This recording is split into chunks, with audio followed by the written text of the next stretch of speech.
கர்த்தருடைய பரிசுத்தமுள்ள நாமத்திற்கு ஸ்தோத்திரம். இன்றைய நாளின் கர்த்தருடைய வார்த்தையாக தானியேலின் புஸ்தகம் 1வது அதிகாரம் 9வது வசனம். தேவன் தானியேலுக்கு பிரதானிகளின் தலைவனிடத்தில் தயவும் இரக்கமும் கிடைக்கும்படி செய்தார். எனக்கருமையானவர்களே, தானியேலுக்கு தயவும் இரக்கமும் கிடைக்கும்படி தேவன் கிருபை செய்தார். எவ்வளோ அருமையான ஒரு வார்த்தை பாருங்க. தானியேலுக்கு தேவன் கிருபையாக மனம் இறங்கினார். தானியேலுக்கு தேவன் தயவு காட்ட வேண்டிய காரணம் என்ன? அல்லது தானியேலினுடைய காரியங்களை கண்டு தேவன் அவனுக்கு மனம் இறங்கினார். 8வது வசனங்களை நீங்கள் வாசிப்பீர்களானால், ராஜாவினுடைய போஜனத்தினாலும் மற்ற எந்த காரியத்தினாலும் தன்னை தீட்டுப்படுத்தலாகாது என்று தன் இருதயத்திலே தீர்மானம் பண்ணிக்கொண்டு தன்னை தீட்டுப்படாதபடிக்கு பிரதானிகளின் தலைவனிடத்தில் வேண்டிக் கொண்டான். எவ்வளவு அருமையான ஒரு வார்த்தை.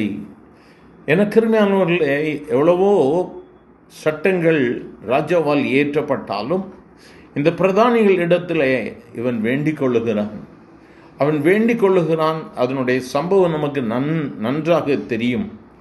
17ஆம் வசனத்திலே, தானியேல் சகல தரிசனங்களையும் சொப்பனங்களையும் அறியத்தக்க அறிவு உள்ளவன் ஆக்கினார் என்று சொல்லப்பட்டிருக்கிறது. தானியேல் தன்னை காத்து கொண்டது நிமித்தமாக கர்த்தரிடத்தில் தயவும் இரக்கமும் கிடைக்கும்படி செய்தார். இன்றைய நாட்களிலும் நம்மை சுற்றிலும் பலவிதமான காரியங்கள், பலவிதமான சூழ்நிலைகள், ஆனாலும் நாம் கர்த்தருக்கு பயந்து காத்திருக்கும் பொழுது கர்த்தர் நம்மை ஆசீர்வதிக்கிறவராக இருக்கிறார். அவர் நம்மை விட்டு விலகுவதும் இல்லை, நம்மை விட்டு அவர் தூரம் செல்லுவதும் இல்லை. ஆனால் நாம் செய்ய வேண்டியது என்ன?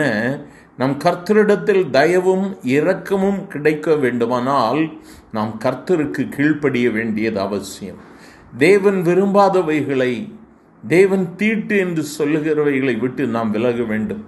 கர்த்தர் விரும்பாத காரியங்களை செய்யும் பொழுது நம்மை கர்த்தர் ஆசீர்வதிக்க முடியாது.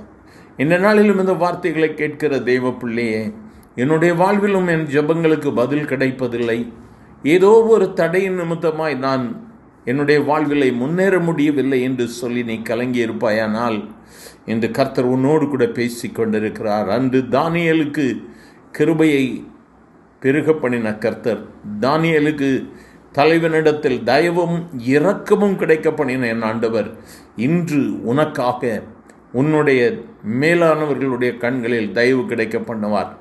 அவரை நோக்கி நாம் ஜெபிக்கும் பொழுது உன் இருதயத்தை கர்த்தருக்கு ஒப்புக்கொடு. உன் இதயத்தை திறந்து கொடுத்து, ஆண்டவரே நீ எனக்குள்ளாக வாங்கப்பா என்று சொல்லி கேள்.